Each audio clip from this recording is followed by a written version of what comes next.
Hi team, hope you're all doing well. This is not going to be a review of the new Genestealer Cult Codex, which is available from pre-order today. I'm sorry I can't do a full review. I can't. There's going to be other content creators out there that Games Workshop sent through the Genestealer Cult Codex too, so don't worry, you can go and find a full review.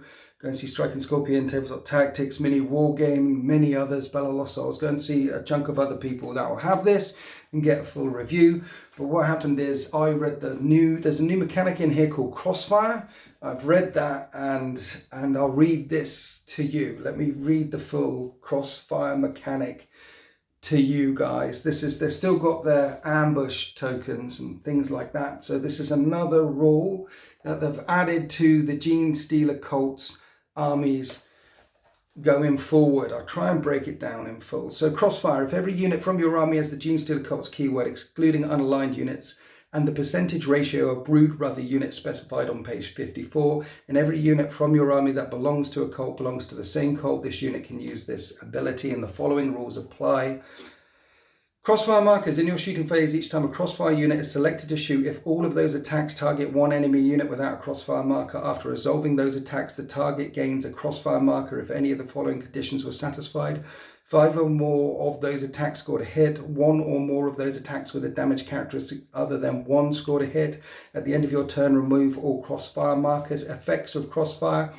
Each time a crossfire model makes a ranged attack, if the target unit has a crossfire marker, add 1 to the attack's hit roll. Each time a crossfire model makes a ranged attack, if the target unit has a crossfire marker was exposed when it was selected as the target, see below, add 1 to that attack's wound roll. Each time a crossfire model makes a ranged attack, if the target unit as a crossfire marker was exposed when it was selected as the target of the attack and was within 12 inches when it was selected as the target of the attack, the target does not receive the benefits of cover against that attack. Exposed. To determine if a target unit is exposed, draw a line from any part of the base or hull of one model in the attacking crossfire unit to any part of the base or hull in one model of another friendly crossfire unit that is visible to that model as shown in the diagrams on the right. The target unit is exposed if both of the following conditions are satisfied. The line passes over any part of the base or hull or one or more models in the target unit.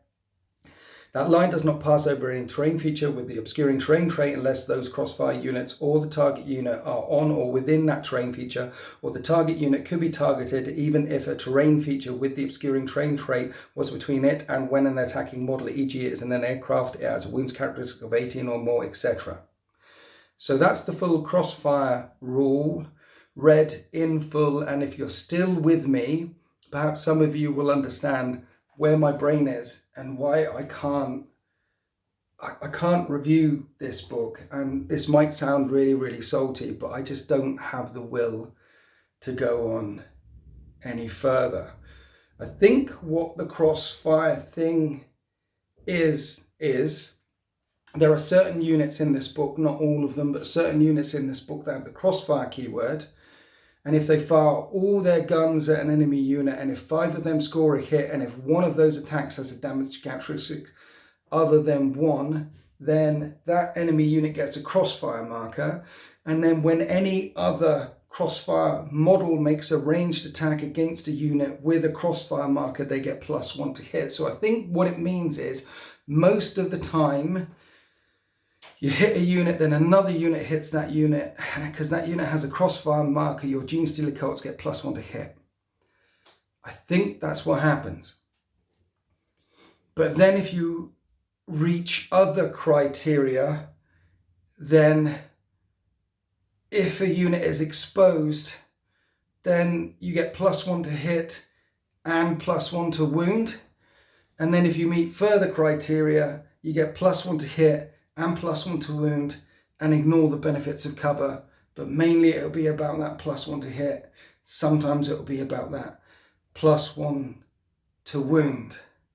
Now, if I was writing a Crossfire rule, my idiot brain would say that if 2 units target another unit with all of their guns, you get +1 to hit. And leave it at that. Don't worry about the wounds.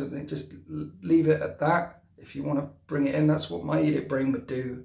Okay, so that's the Crossfire mechanic explained in full, and at that point I put the book down and I'm not going to do the full review. I've tried to look through the book a couple of times, but honestly I don't want to. I read that rule and it just turned me off, turned the brain off, book down, job done. So I felt like I had to make a video explaining why I'm not doing the full Codex review.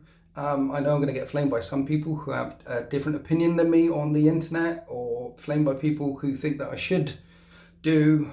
I owe them a full Genestealer Cult review for some reason, but people are entitled to their opinion, and let them write whatever they want to write in the comment section below. You can write whatever you want to write in the comment section below, but I'm not doing a Genestealer Cult review. I felt like I should explain it to you why.